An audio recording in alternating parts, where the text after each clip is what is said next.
नमस्कार दोस्तों, स्वागत है हमारे चैनल आरडी एजुकेशन में। जैसा कि आप पिछली वीडियो में देख चुके हैं, त्रिभुज और उसके गुणों के बारे में अध्ययन कर चुके हैं। तो आइए इस वीडियो में हम चतुर्भुज के बारे में अध्ययन करते हैं। चलिए आइए देखते हैं चतुर्भुज क्या है। तो चतुर्भुज, तो इसकी डेफिनेशन यदि आप लिखना चाहें तो आप लिखेंगे चार सरल रेखाओं से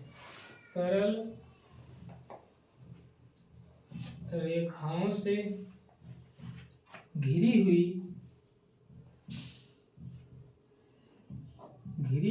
आकृति चतुर्भुज कहलाती है। चतुर्भुज कहलाती है।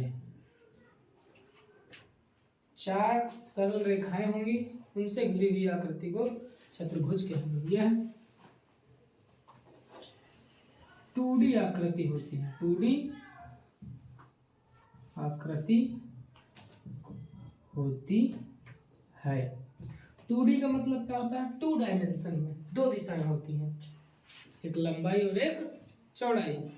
ठीक है, एक ही समतल प्लेन, एक ही प्लेन पर इसको बनाया जा सकता है। ठीक है, अच्छा चतुर्भुज का थोड़ा चित्र से समझते हैं कि क्या है। मान लीजिए चतुर्भुज है आपका कोई भी इस प्रकार का चतुर्भुज A B C D है। तो इसके कुछ गुण हैं। पहली बात, इसमें 4 भुजाएं होंगी। क्या होंगी? 4 भुजाएं होंगी। 4 भुजाएं कौन कौन सी? आपकी एक A से लेके B तक की, यहाँ से लेके यहाँ तक की भुजा एक AB भुजा होगी। एक B से लेके C तक की BC भुजा होगी। एक C से लेकर D तक की CD भुजा होगी और A से लेकर D तक की AD भुजा होगी। 4 भुजाएं हो गई आपकी।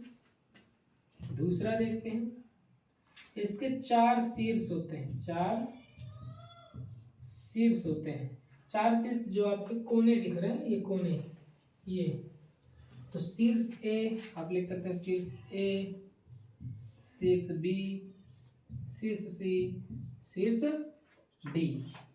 अच्छा एक और चीज देखिए, इसके 4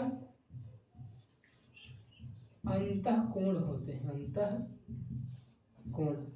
अंतःकोण मतलब अंदर वाले, जैसे इसका A B C, मैं इनका नाम दे दूं अगर, तो इसे small a, small b, small c, small d। तो मैं यहाँ नाम लिख देता हूँ, कोण A, कोण B, कोण C और कोण D। इतना देखने के बाद और आगे देखते हैं। यहाँ पे देख लेते हैं, 4 कोण पता चल गया। अच्छा थोड़ा सा इसको इरेज कर देते हैं। इसमें 2 विकर्ण होते हैं। 2 विकर्ण होते हैं। अच्छा विकर्ण किसे कहते हैं? इस सिरे को या इस कोने को इस वाले कोने से और इस कोने को इस वाले कोने से मिलाने वाली रेखा विकर्ण कहता है। 2 कोनों को, आमने सामने वाले सम्मुख कोनों को मिलाने वाली रेखा विकर्ण कहलाती है। तो विकर्ण एक AC हो गया आपका, AC विकर्ण है। दूसरा आपका DB है या BD बोल सकते हैं, चाहे इधर से बोले या इधर से बोले एक ही बात है। तो इसमें 2 विकर्ण होते हैं। ठीक, अच्छा एक खास चीज और देखेंगे। एक खास चीज ये है कि चतुर्भुज के चारों अंतःकोणों का योग, चारों अंतःकोणों का योग 360 डिग्री होता है। आपने पढ़ा था त्रिभुज वाले में, त्रिभुज के तीनों अंतःकोणों का योग 180 अंश होता है और चतुर्भुज के चारों कोणों का योग 360 अंश होता है। ठीक है, 360 अंश होता है। ठीक है, चतुर्भुज के चारों कोणों का योगफल 360 अंश होता है। ठीक है, नोट कर लीजिए। इरेज कर देते हैं। ठीक है, चलिए आगे बढ़ते हैं।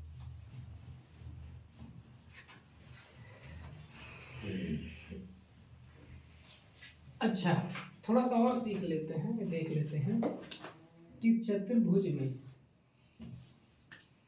अब इसमें एक डेफिनेशन आ जाती है संलग्न भुजाएं। संलग्न भुजाएं, ये डेफिनेशन आ जाती है कि ये क्या चीज होता है। तो संलग्न मतलब आपस में जुड़ी हुई भुजाएं। जैसे इस सिरे को ले लें तो इसकी संलग्न भुजा ए बी और ए डी संलग्न भुजा है। क्या है? ए बी और ए डी संलग्न भुजा है। जैसे ए बी व ए डी हो गई संलग्न जुड़ा भुजाएं। अगर इस शीर्ष पर आ जाते हैं तो एक हो गई डी सी और एक हो गई ए डी। तो ए डी और डी सी आपस में संलग्न भुजाएं। इस सिरे पर आ जाएंगे तो एक डी सी और एक बी सी। तो डी सी व बी सी। और इस सिरे पे आ जाएंगे तो एक बी सी और ए बी, यानी कि ए बी व बी सी। अर्थात चार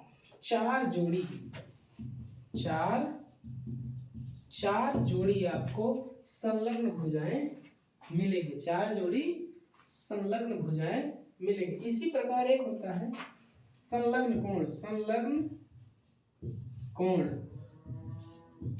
जब ये आप देखेंगे संलग्न, जैसे इस कोण के पास आते हैं तो इससे जुड़ी हुई भुजा पर यहाँ पर बना, मतलब एक ही भुजा पर बने कोण संलग्न कोण कहलाते हैं। एक भुजा पर बने कोण,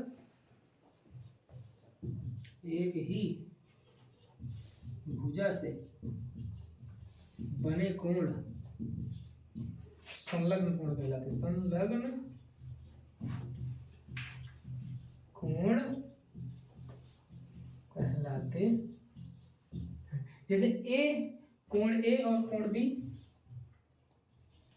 ये आपस में संलग्न हो गए। जब आप बी के पास पहुंचेंगे इस भुजा में देखेंगे तो कोण बी और कोण सी भी संलग्न हो जाएंगे। जब आप इस सी वाले में जाएंगे तो ये भुजा से देखो ये भी बन रहा है कोण, ये भी बन रहा है, तो कोण डी व कोण सी संलग्न हो जाएंगे।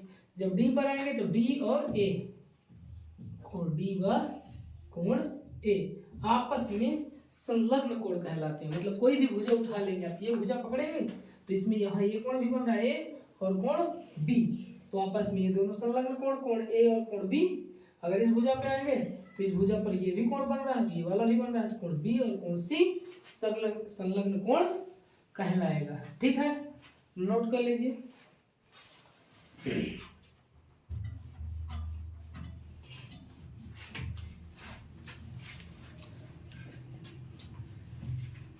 चलिए आइए चतुर्भुजों के कुछ प्रकार देखते हैं।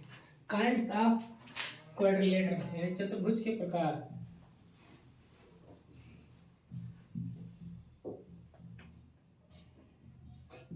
चतुर्भुज के प्रकार, पहला है आपका समांतर चतुर्भुज।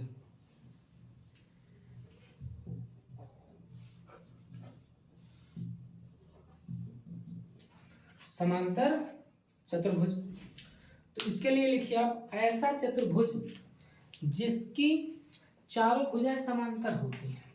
ऐसा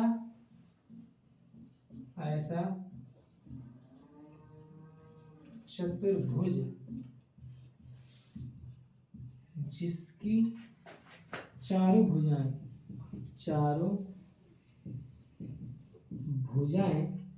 समांतर होती हैं।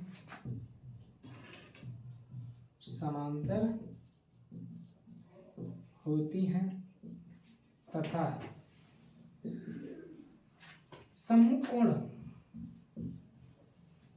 सम्मुख कोण बराबर होते हैं।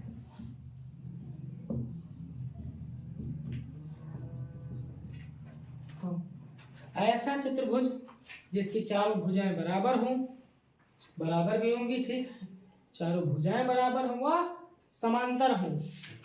यहाँ भी भुजाएं नहीं लिखा, भुजाएं समांतर हो, बराबर लिख लीजिए, बराबर व चारों भुजाएं बराबर व समांतर होती तथा सम्मुख कोण बराबर होते हैं, समान होते हैं, उसे हम समांतर चतुर्भुज कहते हैं। जैसे ध्यान देंगे, ये कोई चतुर्भुज बना रहे हैं हम इस तरह का, जैसे चतुर्भुज हमने बनाया, इसमें ध्यान देंगे ए बी सी डी, तो ये भुजा इसके बराबर भी होगी और बी सी यानी कि ए बी भुजा बी सी के समांतर भी होगी और इक्वल भी होगी। इसी प्रकार ए डी भुजा बी सी के समांतर व इक्वल होगी। ठीक, दूसरी बात, सम्मुख कोण, इस कोण ए और कोण सी, इसे सम्मुख कोण और विपरीत कोण बोल देते हैं। तो कोण ए बराबर कोण सी होगा और कोण डी बराबर कोण बी होगा। मतलब ये कोण इस कोण के बराबर होगा, ये वाला कोण इस कोण के बराबर होगा। इतना आप समझ में आया समांतर चतुर्भुज में। आइए अब इसका परिमाप का मतलब क्या होता है। परिमाप होता है पेरीमीटर, चारों भुजाओं का योग। अगर ये भुजा इसके बराबर है, इसमें तो चारों भुजाएं बराबर है, तो इसका परिमाप 4 गुणे भुजा हो जाएगी। 4 गुणे भुजा, चारों भुजाएं यदि बराबर है तो 4 गुणे भुजा हो जाएगी। ठीक, इसमें आप देखते हैं क्षेत्रफल हो जाएगा आधार गुणे ऊंचाई, आधार गुणे ऊंचाई। अच्छा, इस भुजा को यदि हम आधार मान लें तो इस सामने वाले शीर्ष से जो लंब पड़ा रहता है इस पे सामने वाली, तो ये आपकी ऊंचाई कहलाएगी और ये आपका आधार कहलाएगा। तो इस भुजा की माप गुणे ऊंचाई, तो ये आपका क्षेत्रफल आ जाएगा। वर्ग इकाई में आता है क्षेत्रफल, वर्ग इकाई में। अगर सेंटीमीटर दिया है सेंटीमीटर स्क्वायर, मीटर दिया है तो मीटर स्क्वायर। तो नोट कर लीजिए इसको भी। ठीक है, ठीक, चलिए आगे बढ़ते हैं।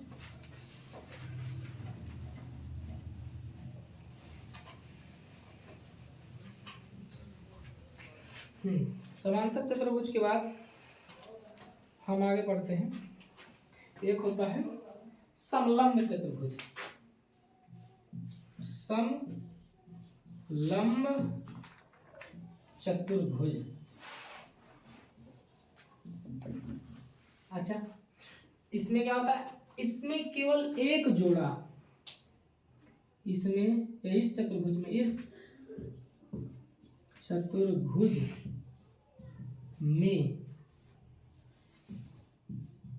इस चतुर्भुज में समांतर भुजाओं का, समांतर भुजाओं का एक जोड़ा होता है, एक जोड़ा होता है। समलंब चतुर्भुज में समांतर भुजाओं का एक जोड़ा होता है और इसमें ये जरूरी नहीं कि दोनों समांतर भुजाएं बराबर हों, दोनों समांतर भुजाएं बराबर भी जरूरी नहीं है कि हों। चित्र की सहायता समझने का प्रयास करते हैं। जैसे ये मान लीजिए कोई है, ये थोड़ा सा इस तरह से है और अच्छे से बनाइए इस तरह से, ए बी सी डी, ध्यान से देखेंगे, यह है आपका समलंब चतुर्भुज है। क्या है? समलंब चतुर्भुज। अच्छा, इसका क्षेत्रफल का सूत्र आप देख लीजिए। परिमाप तो ही होगा, चारों भुजाओं का योग कर लेना, अलग अलग भुजाएं होंगी, चारों का योग कर लेंगे। परिमाप में चारों भुजाओं का योग, चारों भुजाओं का योग कर लेंगे। क्षेत्रफल देखेंगे इसका, इसमें एक जोड़ी समांतर भुजाएं होंगी। ठीक है, तो ये वाली भुजा इसके समांतर होगी। मैं एक चीज लिख दे रहा हूँ यहाँ पे कि डीसी भुजा होगी समांतर ए बी, डीसी वाली भुजा ए बी के समांतर होगी और ये दोनों आपस में बराबर हो सकती है, नहीं भी हो सकती, इससे हमसे कोई मतलब नहीं है। ठीक है, अच्छा, क्षेत्रफल होता है तो क्षेत्रफल इसमें ऐसे कर सकते, इसकी भी ऊंचाई, ये आपकी ऊंचाई है, ऊंचाई। तो क्षेत्रफल होगा आपका 1/2 समांतर भुजाओं का योग, समांतर भुजाओं का योग का रहेगा यहाँ पे, गुणे ऊंचाई। ध्यान देंगे 1/2 समांतर भुजाओं का योग, इसको कोष्टक में कर लेंगे, समांतर भुजाओं का योग गुणे ऊंचाई। यदि इस पूरे की लंबाई में a मानूं, इस पूरे की लंबाई b मानूं और इसको h मानूं, हाँ, तो यदि मैं क्षेत्रफल की बात करूं तो 1/2 समांतर भुजा a + b इंटू ऊंचाई, ये आपका एरिया होगा। ठीक है, नोट कर लीजिए इसको भी।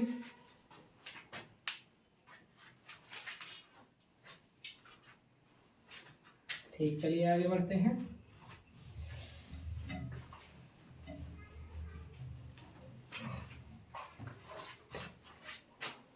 अगला है आपका आयत।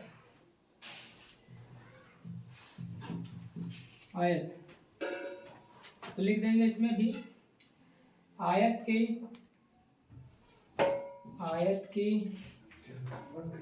आमने सामने की भुजाएं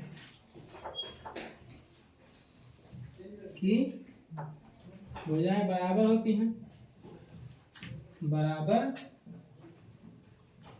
हैं, तथा प्रत्येक अंतःकोण 90 अंश का होता है, 90 अंश का होता है। इसके विकर्ण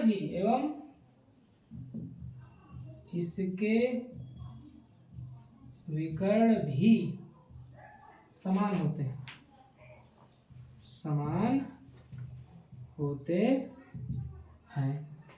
चलिए चित्र की सहायता से समझने में, यानी ऐसी आकृति जिसमें आमने सामने भुजाएं बराबर हों और प्रत्येक कोण 90 अंश का होगा, और ये समांतर चतुर्भुज का ही भाग है। जैसे 90 अंश का प्रत्येक कोण हो जाएगा तो सभी भुजाएं आपस में समांतर भी हो जाती हैं। ठीक है, जैसे चित्र की बात करें,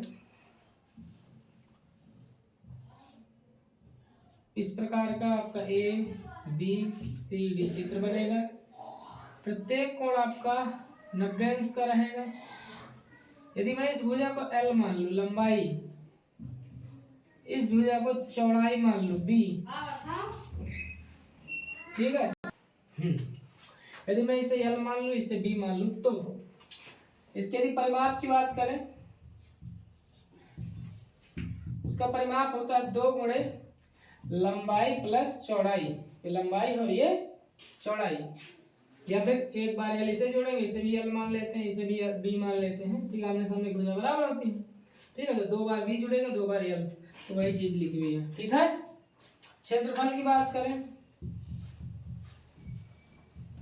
तो क्षेत्रफल आपका लंबाई गुणे चौड़ाई होता है वर्ग इकाई में क्षेत्रफल होगा। ठीक है, इसको भी आप नोट कर लीजिए।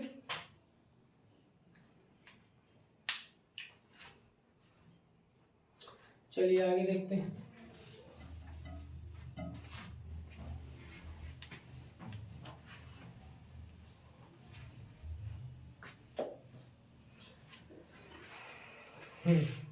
आइए वर्ग के बारे में देखते हैं। वर्ग स्क्वायर, वर्ग की प्रत्येक भुजा, इसकी प्रत्येक भुजाएं समान होती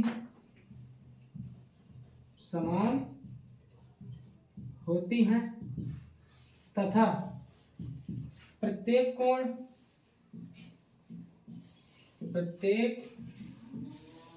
कोण 90 डिग्री का होता है। प्रत्येक भुजाएं समान होती है तथा प्रत्येक कोण 90 डिग्री का होता है। ठीक है, और इसके विकर्ण भी समान होते हैं, विकर्ण भी समान होंगे, विकर्ण भी समान होते हैं, विकर्ण भी इसके समान होते हैं। ठीक है, आइए चित्र सहायता समझते हैं।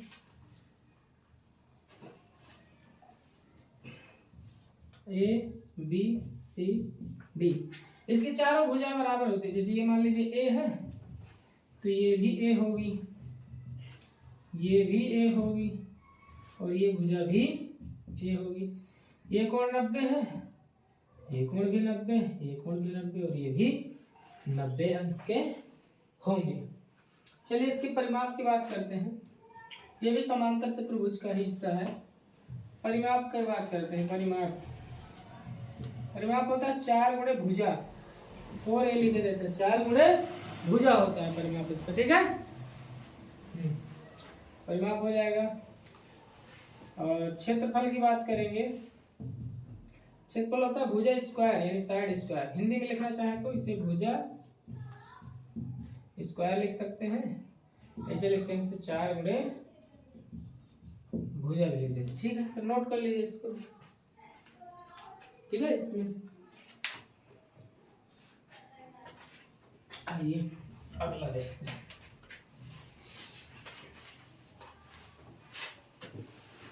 एक होता है समचतुर्भुज।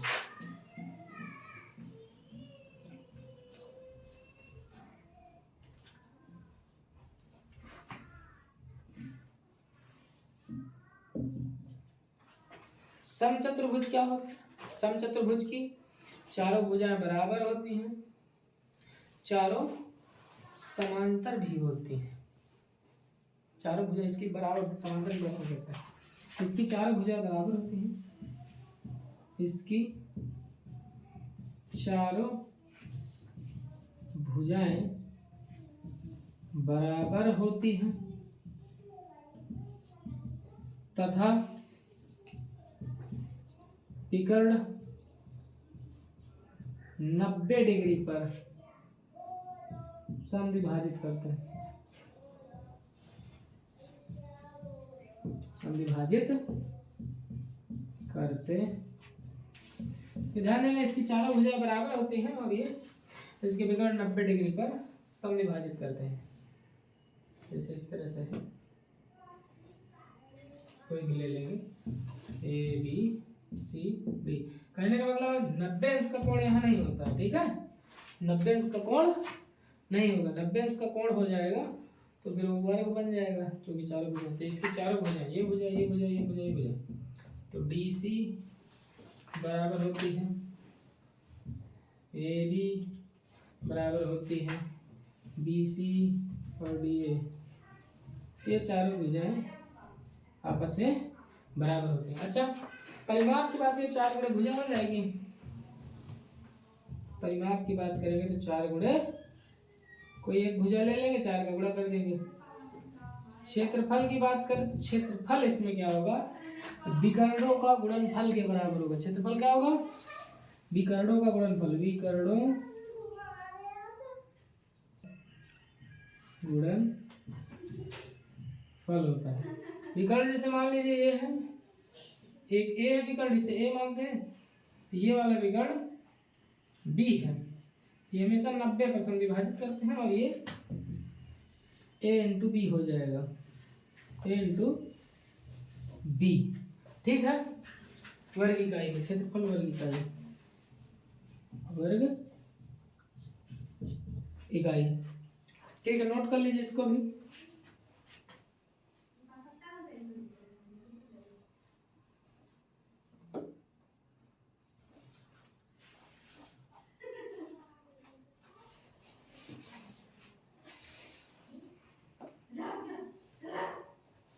ठीक है। आइए एक आकृति और आपकी है, एक होती है पतंग। आप सभी लोग पतंग उड़ाए होंगे। पतंग में क्या होता है, इस तरह से रहती है ये, जैसे ए बी सी डी। तो इसमें 2 जोड़ी, जैसे ऊपर वाली ये जोड़ी और ये जोड़ी बराबर रहेगी और नीचे वाली ये भुजा और ये भुजा बराबर रहेगी। तो इसमें लिख लेंगे, इसमें पतंग में ए डी बराबर डी सी, ऊपर वाली से बराबर है, नीचे वाली ए बी, ये बी है आपकी, ए बी बराबर बी सी रहेगा। क्या रहेगा, तो ये आपका पतंग की स्पेसिफिकेशन है। तो इसको भी आप देख लीजिए, ठीक है।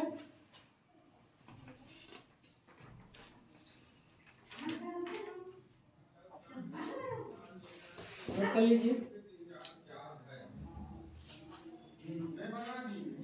ठीक है, धन्यवाद।